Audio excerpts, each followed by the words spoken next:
Okay, we are discussing new chapter 8th class social. 11th B nationalist movement last phase. Already 11th A lesson nationalist movement first phase completed. First place 1885 to 1919. అంటే moderate period leaders extremist period leaders discuss చేసాం. మన Indian National Congress divided 3 periods. First period moderate period, second period extremist period, third period Gandhi period. మన భారత స్వతంత్ర ఉద్యమాన్ని 3 దశలుగా విభజిస్తారు, 3 భాగాలుగా. ఓకేనా? ఫస్ట్ పీరియడ్ ఏమంటాము మనం? ఫస్ట్ పీరియడ్ని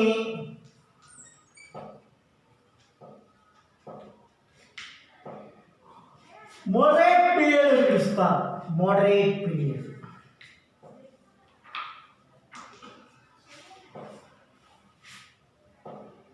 సెకండ్ పీరియడ్ని ఎక్స్ట్రీమిస్ట్ పీరియడ్ పిలుస్తాం.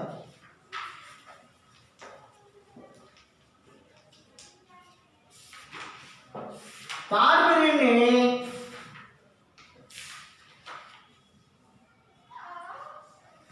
గాంధీ పీరియడ్ గాంధీ ఎరా, గాంధీ యుగం.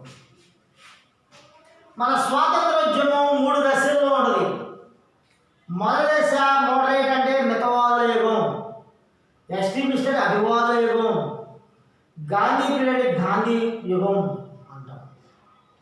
ఈ పీరియడ్స్ టైం ఏంటిది? Moderate 1885 to 1905. అంటే ఈ 1885 నుంచి 1905 మధ్య ఒక మూమెంట్, మన భారత స్వతంత్ర ఉద్యమం స్టార్ట్ అయింది 1885లో. జాతీయ కాంగ్రెస్, ఇండియన్ నేషనల్ కాంగ్రెస్ స్థాపించబడింది. ఆల్రెడీ మీకు 11th A లెసన్లో చెప్పాను. 11th A lesson moderate period గురించి, ఇండియన్ నేషనల్ కాంగ్రెస్. ఐఎన్సి అంటే Indian National Congress, one of the party. Indian National Congress establish అయిన ఇయర్ ఏంటి? 1885. Indian National Congress main role play చేసింది స్వతంత్ర ఉద్యమం. మన ఇండియా స్వాతంత్రం తీసుకొచ్చి ఇండియన్ నేషనల్ కాంగ్రెస్,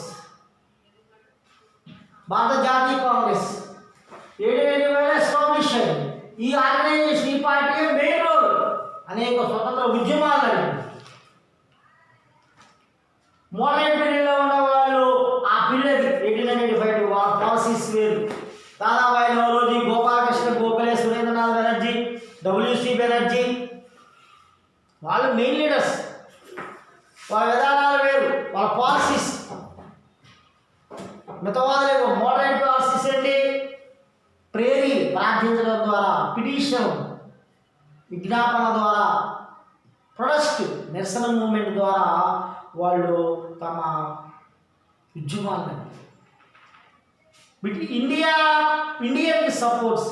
మన ఇండియన్ పీపుల్ ఎడ్యుకేట్ అవ్వాలి, ఇండియన్ పీపుల్ డెవలప్ అవ్వాలని చెప్పేసి వాళ్ళు ఉద్యమం చేశారు. Great intellectuals, great educators, moderate leaders, గొప్ప గొప్ప లీడర్లు ఉన్నారు. గోపాలకృష్ణ గోఖలే, సురేంద్రనాథ్ బెనర్జీ, దాదాబాయి నౌరోజీ,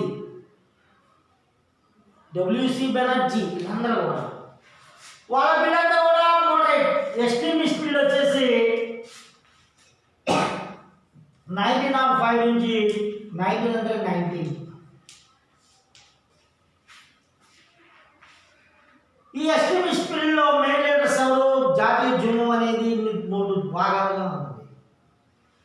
బాలగంగాధర్ తిలక్, బిపిన్ చంద్రపాల్, లాలా లజపత్ రాయ్. షార్ట్లో మనం Lal Bal Pal, Lal Bal. Lal mean Lala Lajpat Rai, Bal mean Balgangadhar Tilak, Pal mean Bipin Chandrapal. వీళ్ళు మెయిన్ లీడర్స్. వీళ్ళ టైంలో స్వతంత్ర ఉద్యమం అనేది 2వ దశ, ఎక్స్ట్రీమిస్ట్ అతివాదులు ఉంది. వీళ్ళ టైంలో Vande Mataram movement, Swadeshi movement, home rule movement main movements. తాను గాంధీ పీరియడ్ 1900 19 to 1947 మనం డిస్కస్ చేసేది అంటే పైన రెండు పీరియడ్లో లీడర్స్ లేరు, వాళ్ళు స్వతంత్ర ఉద్యమం వరకు పోరాటం చేశారు. మెయిన్ స్వరాజ్ కాన్సెప్ట్ స్టార్ట్ అయింది ఎక్స్ట్రీమిస్ట్ పీరియడ్. మోడరేట్ పీరియడ్లో స్వరాజ్ కాన్సెప్ట్ స్టార్ట్ అవ్వడం. ఈ మూడు పీరియడ్లోనూ Congress party, Indian National Congress, మన భారతదేశం స్వతంత్రం తెచ్చింది అది Indian National Congress. Indian National Congress undertaking under leadership, వీళ్ళంతా లీడర్స్ అంతా కూడా అప్పుడు కాంగ్రెస్ పార్టీ లీడర్స్. ఇప్పుడు మనం డిస్కస్ చేసేస్తున్నాం last phase Gandhi. Gandhi period 1919 to 1947 ఆయన పీరియడ్. ఇప్పుడు మనం డిస్కస్ చేసే గాంధీ గురించి మన చూసినప్పుడు ఫస్ట్ గాంధీ గురించి డిస్కస్ చేయాలి. గాంధీ భారత్ లా చేసే లాగా లేడు, అతను ప్రాక్టీస్ లాయర్ అంటే తెలుసు కదా, ప్రాక్టీస్ చేస్తాడు. లాయర్ అంటే సౌత్ ఆఫ్రికా లేడు, దక్షిణాఫ్రికా సౌత్ ఆఫ్రికాలో ఉన్నాడు. ఎప్పుడైనా ఉన్నాడు 1915 దాకా ఉన్నాడు. 1915లో Gandhi came from South Africa. మన ఇండియాకి 1915లో గాంధీ వచ్చాడు. అంటే 1915 వరకు గాంధీ ఇండియాలో సౌత్ ఆఫ్రికాలో ప్రాక్టీస్కి, ఇండియాలో పుట్టాడు, పెరిగి చదువుకున్నాడు. బ్యారెట్ లా చదివాడు. బ్యారెట్ లా అంటే ఇంగ్లాండ్లో చదువుతారు లా చదివి ప్రాక్టీస్ ఎక్కడ చేస్తున్నాడు, సౌత్ ఆఫ్రికాలో చేస్తున్నాడు. అక్కడ నుంచి 1915లో వస్తాడు. అలాగే గాంధీ ఇండియాలో వచ్చాడు. వచ్చిన తర్వాత గాంధీ ఇక్కడ ఉన్న మూమెంట్స్ అన్ని స్టడీ చేశాడు. ఆయన వచ్చిన తర్వాత ఫస్ట్ మూమెంట్ స్టార్ట్ చేశాడు 1917లో గాంధీ. ఆ మూమెంట్ చంపారన్ మూమెంట్.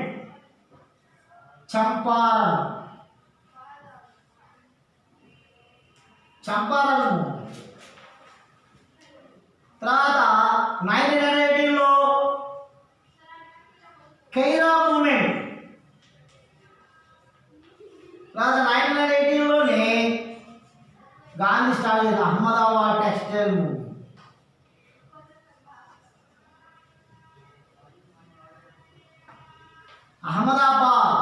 అహ్మదాబాద్లో టెక్స్టైల్ మిల్లో వర్క్ చేసే వరకు మూమెంట్స్ సక్సెస్ అయ్యాడు. చంపారన్ మూమెంట్లో అక్కడ ఫార్మర్స్ సపోర్ట్, ఖైరా మూమెంట్లో, అహ్మదాబాద్ మూమెంట్స్ అంటే లోకల్ మూమెంట్స్ అవి. గాంధీ గారు చేసినటువంటి మూమెంట్స్ చాలా ఇంపార్టెంట్ మూమెంట్స్ ఉన్నాయి. ఆ ఉద్యమాల్లోనే గాంధీ ఇండియా మొత్తం తిరిగాడు. గాంధీ ఆల్రెడీ సౌత్ ఆఫ్రికాలోనే ట్రైనింగ్ అయ్యాడు. ఎందుకంటే అక్కడ అపార్ట్మెంట్ అనే ఒక పాలసీ ఉండేది, అంటే డిస్క్రిమినేషన్, బ్లాక్ వైట్. మన ఇండియన్స్ కూడా అక్కడ వైట్ పీపుల్ బ్లాక్ పీపుల్స్ ఎలా ట్రీట్ చేస్తారు, అలా ట్రీట్ చేసేవారు. Apartment discrimination.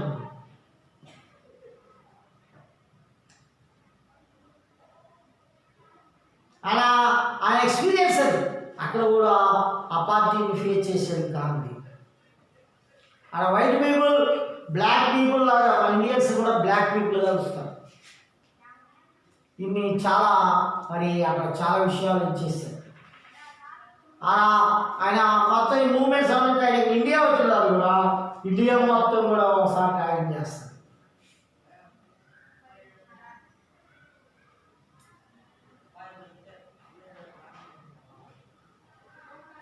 ఇండియా మొత్తం ట్రావెలింగ్ చేసి గాంధీ ఇండియాలో ఉన్నటువంటి లీడర్స్ని, ప్రజలందరినీ స్టడీ చేస్తారు. సోషల్, ఎకనామికల్, పొలిటికల్లీ ప్రజలు స్టడీ చేసి మన ఇండియన్ ఫ్రీడమ్ మూవ్మెంట్లో ఒక మెయిన్ యాక్టివ్ రోల్ ప్లే చేస్తారు. కానీ 3 మూవ్మెంట్ సక్సెస్ అయ్యాయి. ఆ టైంలోనే గాంధీ ఖిలాఫత్ మూవ్మెంట్ స్టార్ట్ చేశాడు.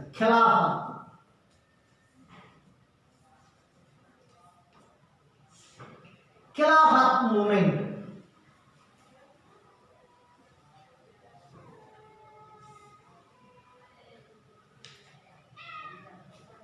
ఖిలాఫత్ మూమెంట్కి మనం కనుక చూస్తే 1920లో జరిగింది. ఖిలాఫత్ మూమెంట్ ముందు మనకి జలియన్ వాలాబాగ్ మసక్రే జరుగుతుంది. జలియన్ వాలాబాగ్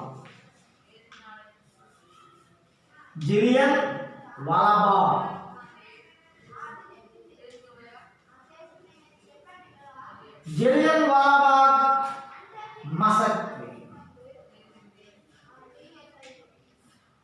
జలియన్ వాలాబాగ్ పంజాబ్లో ఒక ఇంపార్టెంట్ ప్లేస్. అలా ఒక పార్క్ ఉంది. ఆ పార్కులో అటెండ్ అవుతారు పీపుల్ అందరూ కూడా. ఒక ఉద్యమం ఇండివిజువల్ మూవ్మెంట్ చేస్తుంటే ఆ లీడర్స్ అరెస్ట్ చేస్తే పంజాబ్లో ఉన్న లీడర్స్ని ప్రజలందరూ కూడా ఆ లీడర్స్ సపోర్ట్గా లీడర్స్ రీచ్ చేయాలి. బ్రిటిష్ గవర్నమెంట్ అగెన్స్ట్గా జలియన్ వాలాబాగ్లో అటెండ్ అవుతారు. పెద్ద పార్క్ అన్నమాట. పెద్ద హైట్ 9 feet హైట్లో వాల్స్. బ్రిటిష్ వాళ్ళు ఏం చేస్తారంటే జనరల్ కూడా వాడు లెఫ్టినెంట్ గవర్నర్ ఆయన కొంత ట్రూప్స్ని పోలీసులు తీసుకొచ్చి జలియన్ వాలాబాగ్ అటెండ్ అయినటువంటి ప్రజల మీద అటాక్ చేస్తారు. ఫైరింగ్ చేస్తారు. ఫైరింగ్ చేయడంతోనే 400 people స్పాట్ డెడ్. 400 మంది ప్రజలు చనిపోతారు జలియన్ వాలాబాగ్. అందుకని నేను జలియన్ వాలాబాగ్ మసక్రే దుర్ఘటన, భయంకరమైన సంఘటన. 400 people died. స్పాట్ అన్నమాట. thousands people ఇంజూర్ అయ్యారు. చాలా మంది క్షతగాత్రులు అయ్యారు ఫైరింగ్. జలియన్ వాలాబాగ్ మసక్రే జరిగిన తర్వాత పంజాబ్లో ఆ టైంలోనే వరల్డ్లో ఖలీఫా అనే ఒక టైటిల్ ఉండేది. ఖలీఫా అది టైటిల్ నేమ్ ఖలీఫా అని. ఆ టైటిల్ ఎవరిది? ఖలీఫా అనే టైటిల్ బిరుదు ఎవరిదంటే అది టర్కీ కంట్రీ ఉంది. మీకు ఐడియా ఉండదు. టర్కీ కంట్రీ సుల్తాన్, టర్కిష్ సుల్తాన్. ఆ టర్కీ రూలర్ ఆ సుల్తాన్కి ఇచ్చే టైటిల్ ఖలీఫా. వరల్డ్లో ఉన్న ముస్లిమ్స్ అందరూ, ప్రపంచంలో ఉండే ముస్లిమ్స్ అందరికి కూడా ఆ Turkey Sultan head of the Muslims throughout world. ప్రపంచంలో ఉండే ముస్లిమ్స్ అందరికి కూడా అధికారిగా సుప్రీంగా ఎవరున్నారు? టర్కీ సుల్తాన్ ఉంటాడు. ఆ టర్కీ సుల్తాన్ ఉండేటువంటి టైటిల్ ఏంటి? బిరుదు ఖలీఫా. ఆ ఖలీఫా అనే పదవిని రద్దు చేస్తారు, అబాలిషన్ చేస్తుంది బ్రిటిష్ గవర్నమెంట్. బ్రిటిషర్స్ ఎప్పుడైతే వరల్డ్లో ఉన్న ముస్లిమ్స్ అందరికీ హెడ్ అయినటువంటి ఖలీఫా పదవి రద్దు చేశారో, మన ఇండియాలో ముస్లిమ్స్ ఉన్నారు కదా, మన ఇండియాలో ముస్లిమ్స్కి సపోర్ట్గా ఖలీఫా టైటిల్ మళ్ళా రీఇంట్రొడ్యూస్ చేయాలని చెప్పేసి ఖలీఫా పదవిని బిల్లుని మళ్ళీ ఇవ్వాలి టర్కిష్ సుల్తాన్ అని చెప్పేసి గాంధీ గారు ఇండియాలో ముస్లిమ్స్కి సపోర్ట్గా ఈ ఖిలాఫత్ మూవ్మెంట్ స్టార్ట్ చేస్తారు. ఖిలాఫత్ మూవ్మెంట్లో ముస్లిమ్స్ అందరూ కూడా జాయిన్ అవుతారు. ముస్లిమ్సే కాదు, మన ఇండియన్స్, హిందూస్ అందరూ. ఇది ఒక movement, Khilafat movement. Jallian Walabagh massacre 1919 April 30. Khilafat movement 1920.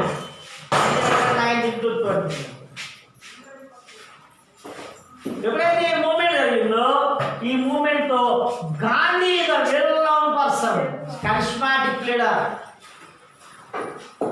Gandhi ఇండియాలోని ఒక ప్రజాకర్షణ కలిగిన వ్యక్తిగా, ఒక కరిస్మాటిక్ లీడర్. గాంధీ అంటే ఫేమస్ అవుతుంది. అప్పుడు గాంధీ ఎవరు తెలియదు. గాంధీ సౌత్ ఆఫ్రికా నుంచి వచ్చిన తర్వాత ఇండియా మొత్తాన్ని ఒకసారి ట్రావెలింగ్ చేస్తారు, మొత్తం చూస్తారు. ఇండియన్ నేషనల్ కాంగ్రెస్ జాయిన్ అవుతారు మెంబర్గా. స్మాల్ మూవ్మెంట్ చేస్తారు. Champaran movement, Kheda movement, Ahmedabad express success అవుతాడు. అక్కడ ప్రజలు, అక్కడ మిల్ వర్కర్స్, అక్కడ ఫార్మర్ సపోర్ట్ ఉంటూ బ్రిటిషర్స్కి అగెన్స్ట్గా ఉద్యమం చేస్తారు. నువ్వు సక్సెస్ అవుతే ఎప్పుడైతే అయిందో ఆటోమేటిక్గా గాంధీ మేము వెళ్తాము. Gandhi is great leader, charismatic leader.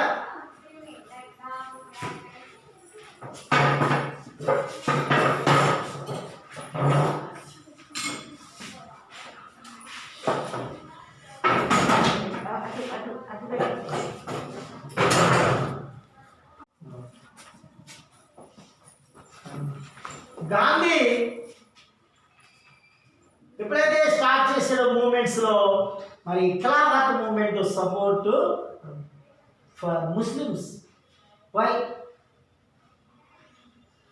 The Muslim supreme the throughout world Turkish sultan title Khalifa title removed by Britishers.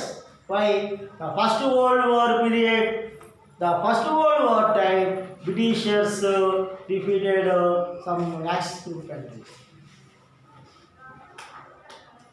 Turkish sultan రద్దు చేసిరా ఆ యొక్క పదవిని. అంటే ప్రపంచంలో ఉన్న ముస్లిమ్స్ అందరికీ ఆయన సుప్రీం ఉన్నాడు, ఆ ఖలీఫా పదవినే తీసుకునేసి. ఎప్పుడైతే తీశారు గాంధీ ఈ ఖిలాఫత్ మూమెంట్ స్టార్ట్ చేశారు. ఇలా హిందూ ముస్లిమ్స్ అనేవాళ్ళు యునైట్ అవ్వడంలో కూడా ఈ Khilafat moment.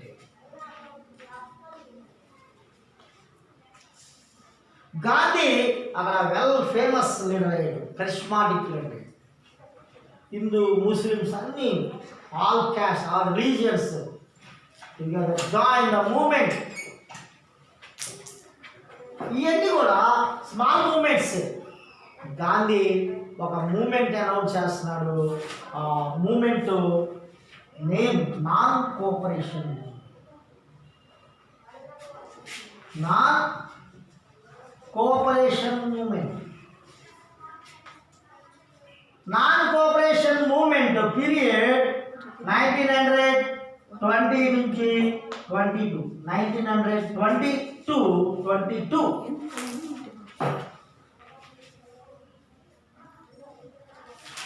Non-cooperation movement is the first large mass movement. Gandhi called it the main large mass movements, only 3. Number 1, non-cooperation movement 1920 to 22. Next, civil disobedience movement, also Dandi March or SALT movement. The movement launched by Gandhi 1930 to 32. Last movement, Quit India movement 1942 to 1945. Here, Gandhi announced the one of the first large movement, mass movement, non-cooperation. Okay, Gandhi మూమెంట్స్లో ముఖ్యమైన movement సహాయ నిరాకరణ ఉద్యమం, non cooperation. బ్రిటిషర్స్కి మనం support ఇవ్వకూడదు, British goods వాడకూడదు, foreign goods వాడకూడదు, Indian goods swadeshi goods వాడాలి. స్వదేశీ మూమెంట్ స్టార్ట్ అయింది. ఇట్లా ఎప్పుడైతే నేషనలిస్ట్ ఐడియా, నేషనల్ మూమెంట్స్లో గాంధీ పీరియడ్ అనేది చాలా important.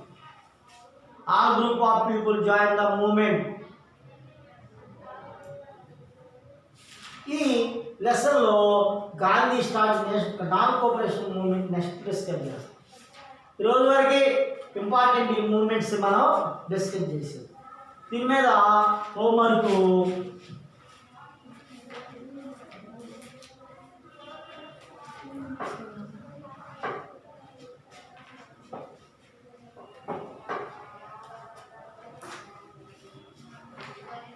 how many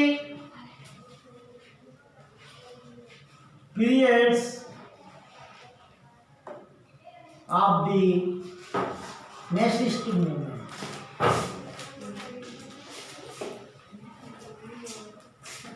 Nationalist movement.